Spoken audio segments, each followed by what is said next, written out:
está aqui nas mãos da discussão. Primeiro eu quero saber se essa pesquisa da Datafolha vale alguma coisa. Essa vale? Boa pergunta. É porque agora está chegando a época da eleição. Toda vez que a gente fala de pesquisa aqui, eu falo. Com o tempo, eles têm sim que diminuir essa rejeição aí contra o Bolsonaro para não ficar tão feio como ficou em 2018, que ficou na cara como essas pesquisas são manipuladas. O Bolsonaro perdia em todos os cenários, aí chegou perto da eleição, o cenário mudou completamente. Mas também tem outra questão. As pessoas, elas estão menos histéricas agora. As pessoas estão começando a pensar mais com a cabeça e menos com o fígado, né? Porque estavam desesperadas, pandemia, pessoas morrendo e tudo mais. Agora, mais calmas, elas conseguem dar uma pesquisada melhor, ver como o Bolsonaro fez o que estava ao alcance dele. As vacinas chegaram ao Brasil com o dinheiro do governo federal. Foi o governo federal que colocou dinheiro aí para vacinar o brasileiro. O governo federal mandou milhões para os estados e municípios, que infelizmente esses milhões, uma grande parte, foram desviados por governadores e prefeitos. Então, a verdade, mesmo que demore, ela sempre sai à luz e as pessoas têm acesso a isso. Mesmo que a mídia, infelizmente, ao invés de fazer um trabalho de informar essas pessoas, desinformam e jogam sempre contra o Bolsonaro, ao invés de informar a população e trazer a verdade dos fatos. Guga, a gente está num outro momento mesmo da pandemia, lógico, com o avanço da vacinação. De fato, a percepção é de que as coisas melhoraram. E, aparentemente, as pessoas dão crédito para o governo nesse ponto. Você acha que isso é certo ou é equivocado? Primeiro que a avaliação continua horrorosa. 54 achavam péssimo, não estamos falando de regular, de péssimo. Caiu de 54, de 56, sei lá, para 46, sei lá, caiu 7 pontos. Enfim, continua péssimo.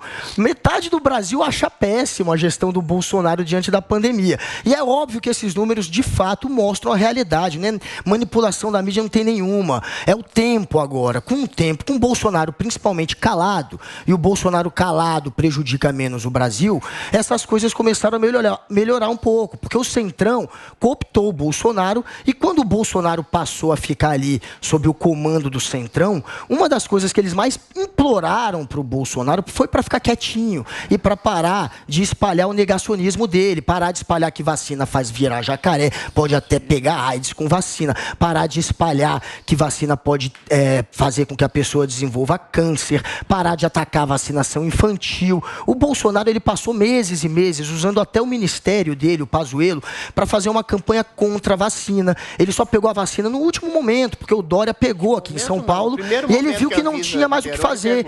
No momento que Dória foi para cima das vacinas, ele se sentiu obrigado. O Brasil lembra. Então, assim, Bolsonaro, o que ele fez desde o início foi sabotar. No momento que ele parou de sabotar e que ele ficou calado por pressão do Centrão, e que, claro, a pandemia começou a arrefecer com o resultado da vacinação que ele era contra e começou a diminuir, portanto, o número de gente em hospitais, as pessoas começaram a sair, a economia começou a se aquecer. Isso tudo, claro, fez diminuir a sensação de que o governo foi um governo péssimo, repito, péssimo, diminuiu só o péssimo, em 7 pontos.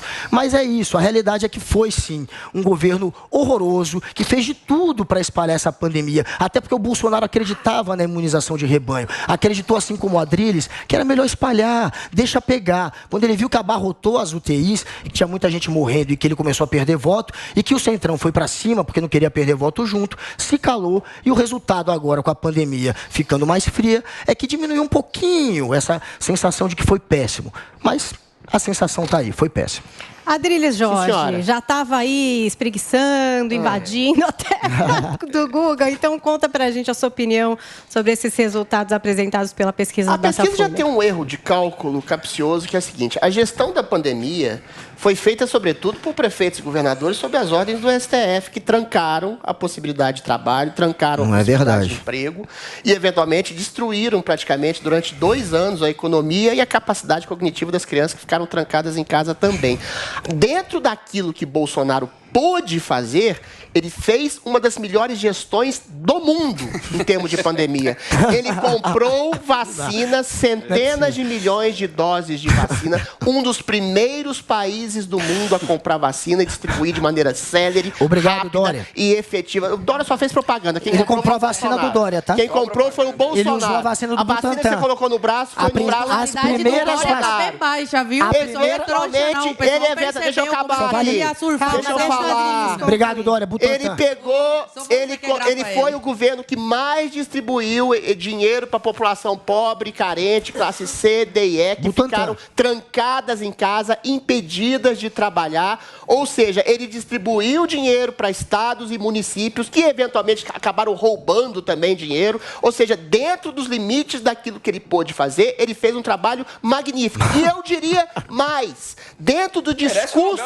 Isso aí, dentro do discurso dele, de preservar liberdades individuais, liberdade de trabalho, de construção de cidadania, através do sujeito, através de um princípio de distanciamento social, de uso de máscara, que seja, uso álcool gel, mas de não trancar todo mundo indefinidamente, sobretudo deixar as pessoas que trabalham em serviços essenciais aboletadas em transportes públicos, depois passarem em casa a doença, ou seja, anti-medidas isolacionistas mal feitas, mal organizadas, que não deram certo, ele querendo preservar empregos, sendo que a quantidade de excluídos sociais, ou talvez até de mortos, pode ser tão ou maior que os mortos pela Covid, através do desemprego, da fome, da depressão. Então, Bolsonaro, dentro daquilo que ele fez, compra de vacinas, auxílio econômico, discurso da possibilidade também de um auxílio médico, de um tratamento preventivo que pudesse ceifar, que pudesse salvar vidas. Bolsonaro, eu volto a dizer, deveria, Jairzinho Bondade, Jair Bolsonaro,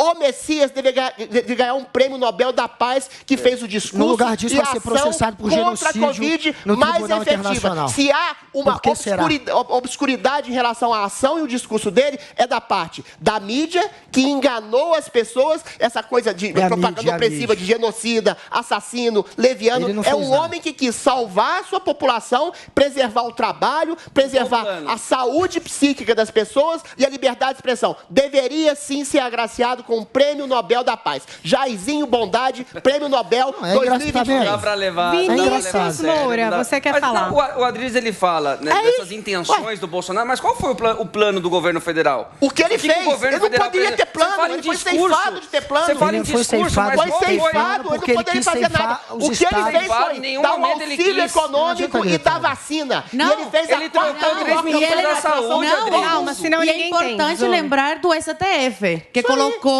a pandemia nas mãos dos governadores e prefeitos. O Bolsonaro fez o que estava ao alcance dele, nas mãos dele. Não, na verdade, ele trocou 3 ministros da saúde, Adriles. Vamos relembrar a verdade. Ele não ouviu o Mandetta, ele não ouviu o Taixe, aí botou o Pazuello, aí teve que trocar. E deu dinheiro pro pobre que foi impedido de trabalhar. Gente, não tá dando pra ouvir nada do que vocês estão falando. Vocês estão falando pra ninguém. Vocês lembram do que o Mandetta falou? De esperar a pessoa ficar com falta de ar para ir pro hospital? É lógico que o Bolsonaro tinha que fazer essa troca. Não, na verdade, a questão com o Mandetta tinha a ver com outras coisas. O cara falou que a pessoa morrendo, mais com a cloroquina. O discurso de Mandetta matou pessoas. Gente, peraí. O Adriles está trazendo um ponto. Mas é verdade. Escutem. Gente, rapidamente aqui. O Mandetta seguia as orientações da OMS. As orientações iniciais eram essas. Infelizmente, muita gente foi mudando a vida por causa A OMS mandou trancar uma curva de aprendizado. Calma. Gente, calma. Eu acho que vamos centrar em duas coisas que eu acho que foram principais aí para esses números do Bolsonaro. Eu acho que foi a defesa da cloroquina e a questão da vacina. Ele sempre questionou a vacina, gente. Isso é fato, está nas falas dele, né? Então, questionou a vacina e questionava também a potência do vírus. Também, dizia que era uma gripe. Mas isso todo mundo questionava. Não, ele questionou até hoje. Drauzio Varela falou que era gripezinha. Até hoje. Mas mudou de opinião. Então você erra no início, aí você morre. Até hoje. Você vai errando até o final. Aí você percebe que é grave, você não. Ele falou da possibilidade de trabalho possibilidade. Essa diferença subestimada. Então vai, Guga. Primeiro você, depois o Adriles. Vive numa realidade paralela que não é inacreditável. Todo mundo sabe que o Bolsonaro subestima até hoje a vacina. Que o Bolsonaro Bolsonaro sabotou, que o Bolsonaro ele acreditou sim na imunização de rebanho, por isso que ele queria que as pessoas saíssem. Ele queria que a economia continuasse aquecida e que a doença se espalhasse, porque ele acreditou na imunização de rebanho. Ele foi para esse caminho que a ciência, por um mês, ficou na dúvida se valia a pena ou não a imunidade de rebanho. Depois acabou essa dúvida. Todo mundo sabia que não deveria seguir, se seguir esse tipo de estratégia. O Bolsonaro quis seguir um caminho dele, que foi o caminho do negacionismo. Ele ajudou a matar mais de 600 mil pessoas. Isso é fato. Isso é fato. E sabe o que o STF fez? Chamou de assassino. Ele ajudou a matar porque ele foi a pessoa que mais sabotou as campanhas dos estados, por exemplo, que vocês estão agora citando, que queriam sim criar medidas de isolamento, queriam que as pessoas usassem máscaras, queriam que as pessoas se distanciassem. Colocavam gente Peraí, gente, deixa eu continuar, galera. Vocês vão falar. Porque tiveram que fechar esses negócios. Voltando. Se não morreu de corona, tá morrendo de fome. Voltando, o mundo inteiro, eles queriam que o mundo inteiro seguiu. Quem não seguiu isso? Quem achou que abriu a economia era melhor? Inteira não fez isso. O resultado. A África inteira no lockdown. Fracasso total. Eles começam a gritar junto. Deixa eu continuar. Tá muito difícil. O STF não tirou do governo federal o poder de criar um plano. Muito pelo contrário. Diz que caberia a ele, mas caberia também aos estados. Desde que isolasse todo mundo. O governo não poderia mais sabotar os estados, porque o Bolsonaro não só não tinha um plano, como ele não queria deixar os estados tocarem nos planos deles. E para ele parar de sabotar os estados, o STF foi lá e falou, não, ou você faz o seu e eles seguem, ou você não sabota ninguém. É isso, eles não podem distorcer a verdade para atacar o STF de maneira gratuita. A gente vai ouvir o Adriles e a Zoe. Tá, os dois pontos eu vou responder objetivamente. Vacina. O Bolsonaro teve um discurso de cuidado em relação à segurança das vacinas. Efetivamente, na ação, quando a Anvisa liberou as vacinas, ele comprou centenas de milhões de doses, fez uma das maiores campanhas de vacinação, mais céleres e mais avançadas do mundo. Segundo, a questão da cloroquina. Eu acho que ele exagerou em relação à defesa da cloroquina. Mas a defesa da cloroquina era uma metáfora para uma defesa da possibilidade de salvar vidas em relação a tratamentos preventivos. A gente teve os Ebalos aqui, que falou do corticoide e outro tipo de tratamento, que foram tolhidos e cesseados por boas partes da autoridade midiática e autoridade sanitária do país, infelizmente. Guga, volto a dizer, o STF deu liberdade para prefeitos e governadores. Ele daria liberdade para o Bolsonaro se ele seguisse as diretrizes isolacionistas que arruinaram países como a Argentina, que trancou sua população durante um ano, transformou a população hegemonicamente em miserável, e o Bolsonaro alertou para que isso poderia acontecer no Brasil. Mesmo assim, a economia do Brasil não sofreu uma grande derrocada graças ao Paulo Guedes, ao plano econômico de distribuição de valores, de dinheiro para a população. Ou seja, nesse sentido, da vacinação, da defesa de um possível tratamento que pudesse salvar vidas que estava sendo impedido, e na distribuição de dinheiro para a população carente, Bolsonaro, volto a dizer, fez uma das mais brilhantes campanhas contra a Covid da história. Merece Prêmio Nobel da Paz, ainda falou de liberdade e liberdade de trabalhar, da construção da cidadania através do trabalho, de colocar comida no prato, para além do cerceamento tirânico de governadores isolacionistas que arruinaram boa parte da economia de seus estados e municípios.